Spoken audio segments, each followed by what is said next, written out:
Hey all, hopeful South African over here. I hope you guys are good.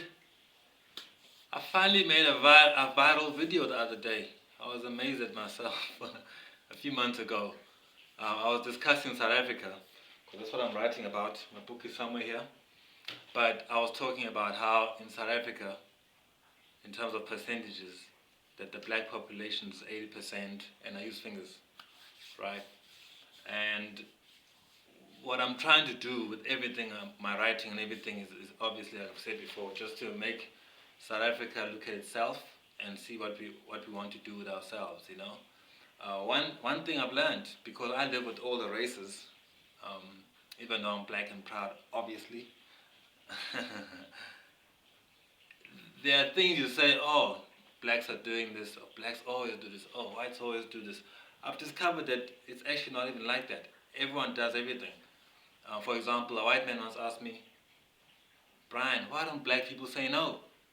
I've hired a venue, I've got camera equipment, this guy hasn't showed up, his phone is off. And I said, okay, this is because how we grew up, you know, we get hit. Saying no is seen as disrespect.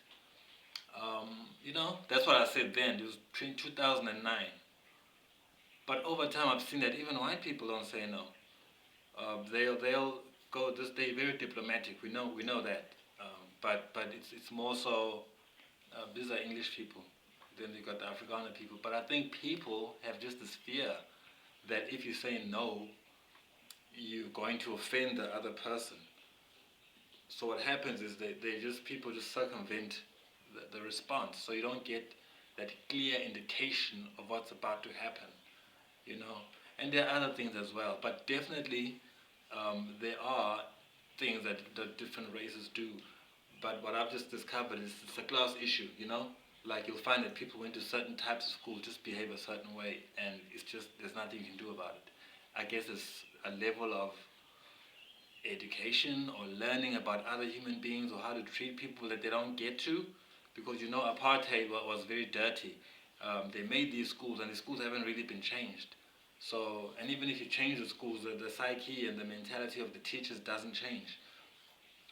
So, you know, when I was studying education and development, we learned that people just, even if you say no longer hitting the kids, they feel like, well, I got hit when I was learning as a student, so I'm going to hit. I don't believe this new stuff. And so the cycle keeps going. So I've learned that it depends on the schools you went to, what behavior you're going to deal with as you deal with the different races.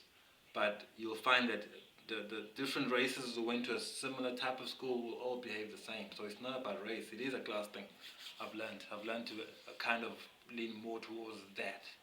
Like my prejudice now would be about what school did you go to, in terms of when I need a job done, when I'm starting a relationship with a person. I just learned the hard way. In terms of they'll even be prejudiced, like really racist, depending what school they went to. It's amazing. But it's just my observations. My book writes different topics on all these things, and so other stuff I haven't written about. But it's just some stuff on the mind, you know, because I really think if we think about the stuff, we'll all get along. If you look at your shortcomings, you will fix them, and everything will be better. It will be better for the people around you. That's what I've done for myself, and that's what I keep doing, you know. So yeah, thanks for staying tuned. Enjoy yourselves. Be warm.